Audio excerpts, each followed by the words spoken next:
Қыздар, біз сіздермен бірге қазір мына жерде тұрған жилетканы тігетін боламыз. Қараңыздар, мына жерде бізде лекаланы полностью құрастырып алдық. Дәл осылай қалай құрастырылу керек видео сабағы төменде берілді.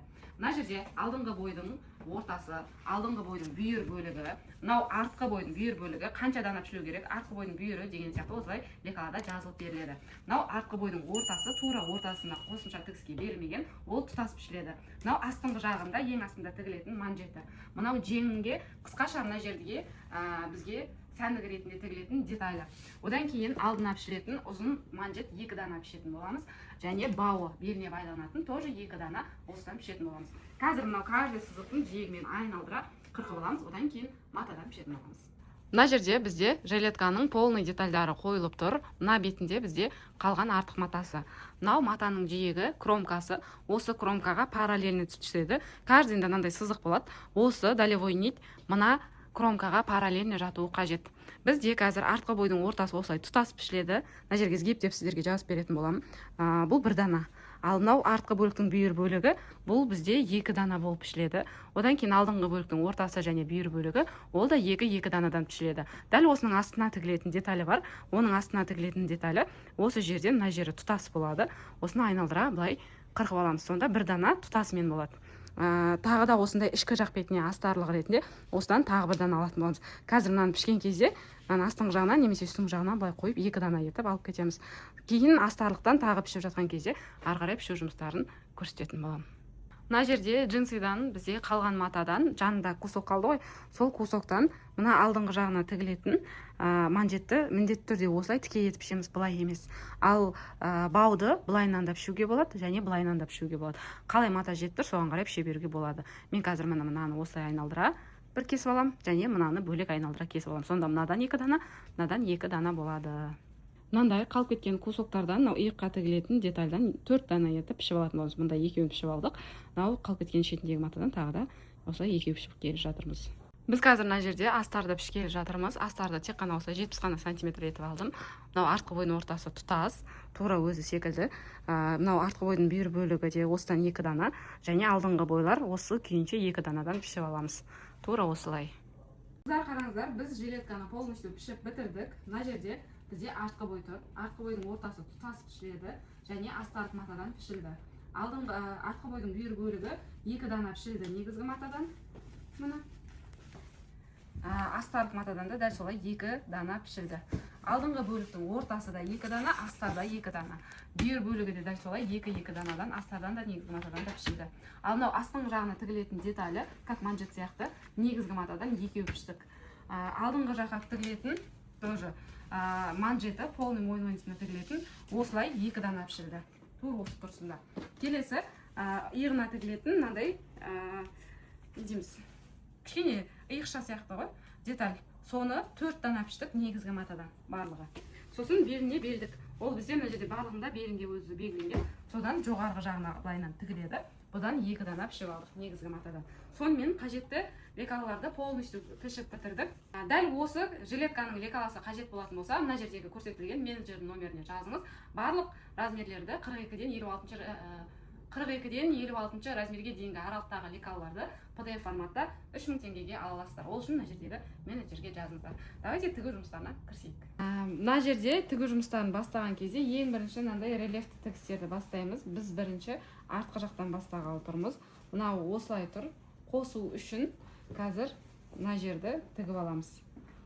Астыңғы жағынан немесе үстіңгі жағынан осылай мына жаққа дейін айналдыра 1 сантиметр ара қашықтықта тігіп аламыз. Бұны екінші мына жақ бетті дәл солай. Мына жақтан бастап былай айналдыра тігіп аламыз. Мына артқы бойды қосып қойдық. Осылайнан астыңғы жағына оверлок жасаған жоқпыз, біз астар жасайтын боламыз. Қазір тура осыны осылайнан қайырып үтіктейміз да, мынаның сыртқы жақ бетінен 1 миллиметр ара қашықтықтан сәндік тігіс түсіретін боламыз. Сәндік тігісті ақ жіппен, именно жынсыға арналған жіппен түсіргелі жатырмыз. Қазір солай түсіретін боламыз. Артын, енді алдыңғы жағын, мынау бір бөлігі, мынау бір жақ беті. Осыны қосқан кезде каждыйында өзіне осы жерінде сызықтар бар, сол сызықтарды бір-біріне қосасыздар. Даже көкірек ұшына да сондай сызықтар берілді, чтобы біткен кезде бір-біріне сәйкес болу үшін. Енді осыны біз қазір қатты матадан жасағаннан болғаннан кейін ине қыстырып тұрған жоқпын, өйткені формасын ұстайды. Жұмсақ матадан, мысалы біздің астарымыз жұмсақ, оған біз міндетті түрде инемен қыстырып аламыз. Инемен қыстырып алып барып, былай айналдыра тігіп шығамыз осы аралықта. Мына жерде қазір беліне тағылатын бауды бірінші тігіп жібереміз. Мына жерде осылай қайырып тұрып, мына шетін айналдыра соңына дейін әкетеміз де, бір жағы ашық болады. Екіншісінде дәл солай тігіп аламыз. Оны кейін мына жерде тікпей тұрып, осының ортасына қыстырып кететін боламыз. Міне қазір бізде белдікті тігіп қойдық, осылай тігіп, оң бетіне аударып, үтіктеп қойдық. Қазір осының жиегінен 0,1 былай сәндік тігіс айналдыра түсіретін боламыз. Осыны былай 2-3 қатар түсіруге болады. Сәндік тігіс кімге қалай ұнайды, солай жасауға болады. И еще мынау немнің костюмның тоже мына жақ бетіне осылай сәндік тігіс түсіргелі жатырмыз. Егер де тігіс емес, ортасына мына жерге бейка сияқты тоже салып кетуге болады. Ішіне аппақ болып ше, мына жерде ізі шығып тұратын осындай. Вот олай істеуге де тоже болады. Бұны мына жерде 2 тігіс түсірдік, мына жақта 1 тігіс түсірдік. Сіздерге қайсы ұнайды, соны алсаңыздар болады. Біз 2 тігіс түсіргелі жатырмыз. Ол үшін бізге мынандай жіңішке замокқа арналған арнайы осындай лапка болады. Кәдімгі үлкен замоктарды тігетін. Сондай замокты тігетін лапкамен тігіп жатырмыз. Кәдімгі замок болатын болса, мынаның арасы үлкен болып кетеді. Бірінші, мынаны тіккен кезде осы жиекке, мынаның лапканың жиегіне мына сызықты қоя отырып тігеміз. Екінші лапканы тіккенде, бірінші тіккен тігіске осы лапканы қоя отырып тігеміз. Осылай.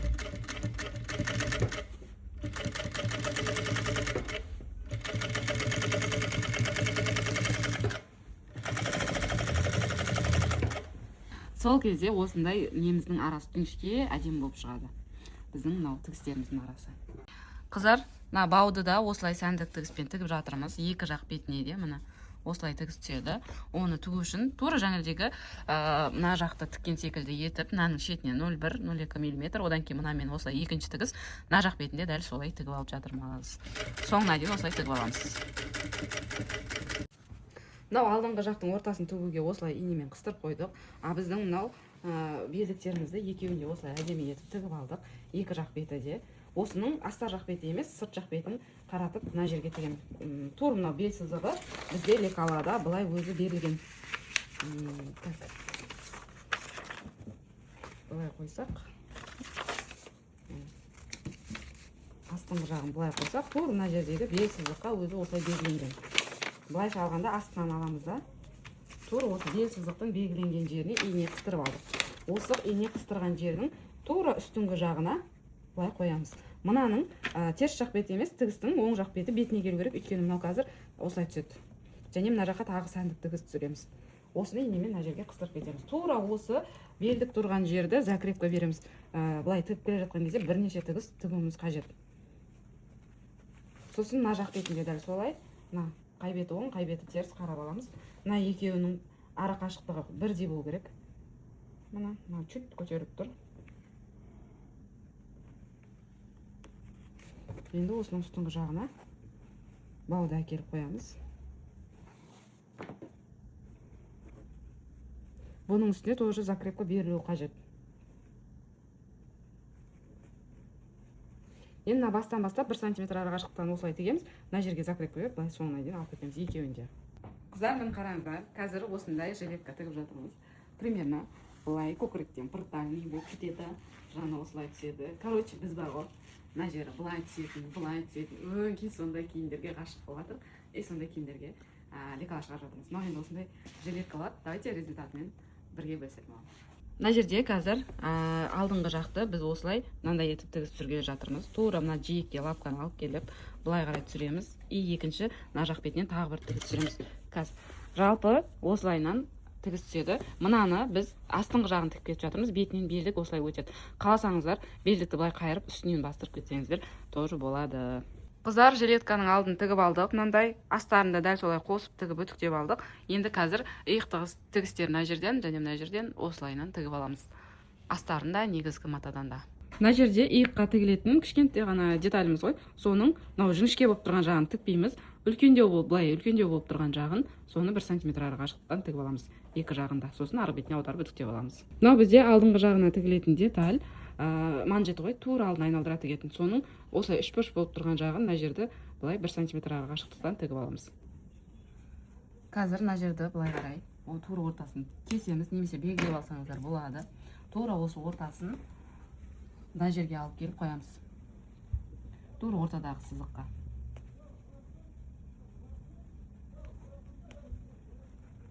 Сосын соны мына жаққа қарай инемен қыстырамыз. Белгілеп, мына жағында екінші жақ бетінде дәл солай жасаймыз. Міне мына жақ секілді инемен қыстырып аламыз. Сосын 1 см арақашықтықтан мына жерді тігіп аламыз. Или 0,5 см-ден тігіп алсаңыздар болады. Сосын кейін барып астарменен кейін 1 см арақашықтықтан тағы тігіп аламыз. Мына жерде біз қазір қатты матадан жасағасын ортасын ашып үтіктедік. Егер сіздер жұмсақ матадан, лен сияқты матадан жасасаңыздар, мынаған дублерин жабыстыруларыңыз қажет. Бізде қатты мата болғасын ешқайсына дублерин жабыстырып жатқанымыз жоқ. Қазір жағаны осылай айналдыра инемен қыстырамыз. Мына жақ бетінде дәл солай. Мынаның алдын осылай инемен қыстырып аламыз да, бірдей етіп. Где-то осы бір жерлерге дейін тігеміз, ары қарай тікпей қалдырып қоямыз. Өйткені астындағы лентаны тігеміз, содан кейін барып қосатын боламыз мына жағына. Екінші жақ бетінде дәл осылай инемен қыстырып аламыз. Тоже мына жаққа дейін ғана. Ар жағын ашық, ең соңынан тігеміз. Қараңыздар, мына жағын осылай крылья дейміз ғой, крыльясын қосып қойдық. Мойын ойынысын тігіп қойдық. Мына жерге дейін, мына жағын кейін соңынан тігетін боламыз. Енді мынау алды. Мынау арт жаққа астары, алдыңғы жаққа мынау астарды осылай тігеміз. Дәл мынаны тіккен секілді, мынаны иыққа иықты мына жерді келтіріп, мынаны былай қарай алып кетеміз. 1 см арақашықтықта, мынаны былай қарай тігеміз. Мынаны тоже солай. Мына жаққа тігіп аламыз. Сосын артқы мойын ойынысын тура мынаның ортасынан ұстап отырып, былай қарай айналдыра. Мынау қай жерге дейін келді, сол жерге дейін бұны да тігіп аламыз. Жаңа қалай ине қыстырдық, дәл солай бұны да ине қыстырып барып тігеміз. Мына жақта жеңін осылай полностью астармен бірге ине қыстырып қойдық.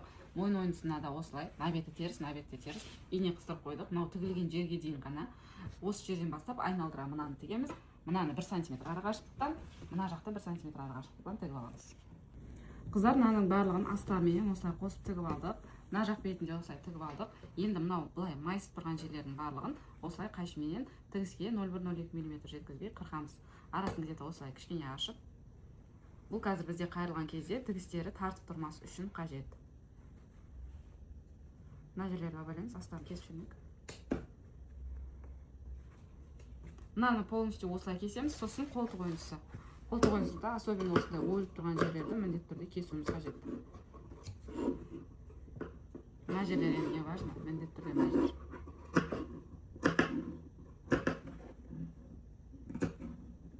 Енді барлығын кесіп алып, арғы бетіне аударып үтіктейтін боламыз. Мына бізде қазір алдыңғы жағын полный астарын осылай үтіктеп, бәрін дайындап қойдық тігіп. Енді қолтық ойынысын да тігіп алдық. Мына жан тігісін қосуымыз қажет. Осыны тіккен кезде былай аша отырып, тура оң жақ бетіне астарға келтіріп, қолтық астындағы тігісті келтіреміз. Содан былай қарай тігіп аламыз, және содан былай қарай тағы да соңына дейін тігіп аламыз. Қыздар, қараңыздар, мынандай жилетка тігіп жатырмыз. Осыған астыңғы жағында мынандай планка болады. Планкасын қоспай-ақ осылай да тігуге болады. Біз қазір енді етегіне қосып тігетін боламыз.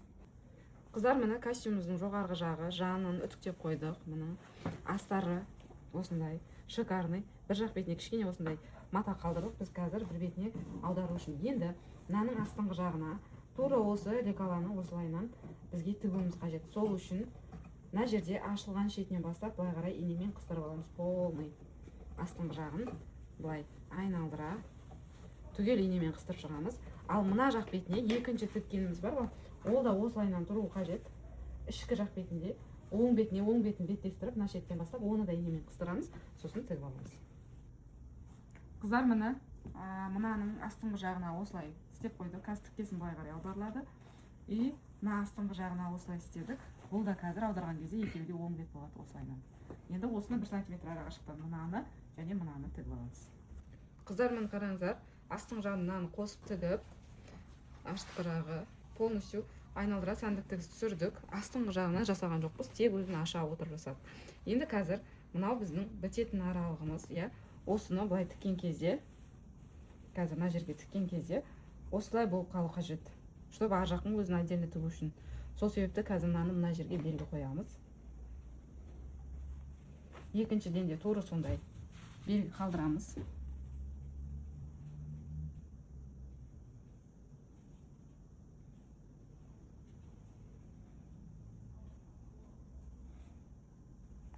Енді осыны былай қарай қайырып отырып осы аралықты тігіп шығамыз.